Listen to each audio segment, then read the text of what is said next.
si Hong Jiangyang na nakababatang kapatid ni Michael Yang ay may joint account sa isa sa mga kasosyo ni Guo Huaping sa negosyo, si Yu Zhengkan.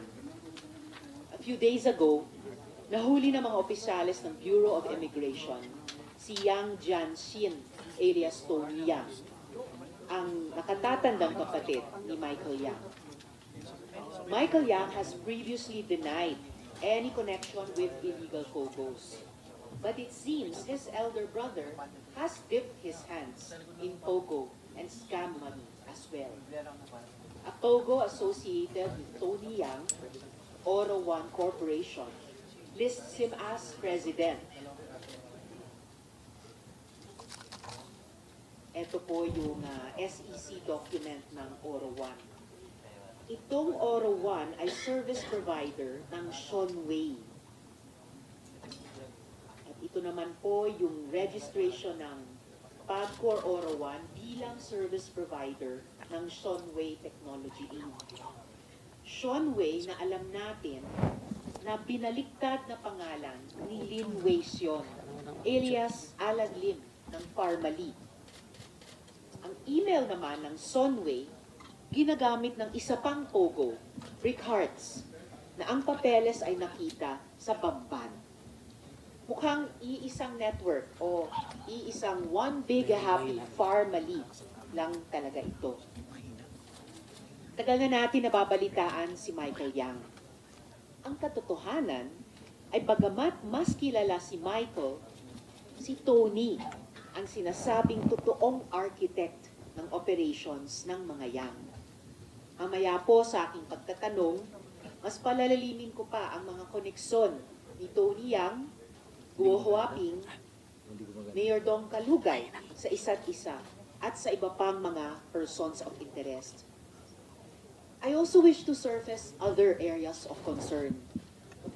Halimbawa po, nabatid namin na ang Homalig Island sa Quezon Province ay mistulang playground ng mga Bamban POGO bosses at posible din na pinagtaguan ni Guo Huaping.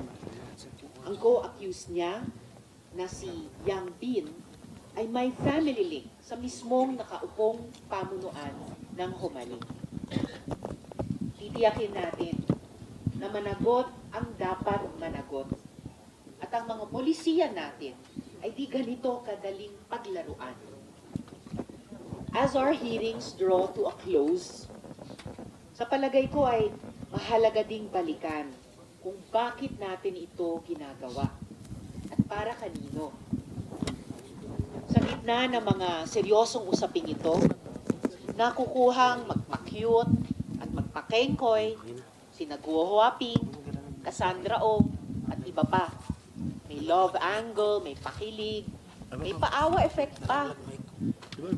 It is important to sift through the noise and remember what this hearing has always been about. Human beings forced to work as slaves and the ineptitude of Philippine law and government to prevent it. Inaalipin, sinasaktan, at inaabuso habang nagpapayaman ang mga katulad nila Guo Huaping and their criminal enterprise. This is front and center of our investigation. This blatant abuse of our institutions must stop. These human trafficking activities must stop. These money laundering activities must stop. Buwagin natin ang mga sindikatong ito.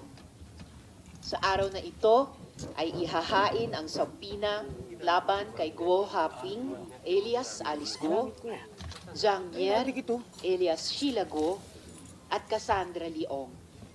Haharap kayo sa hatol ng batas. Sheila Guo, the Senate's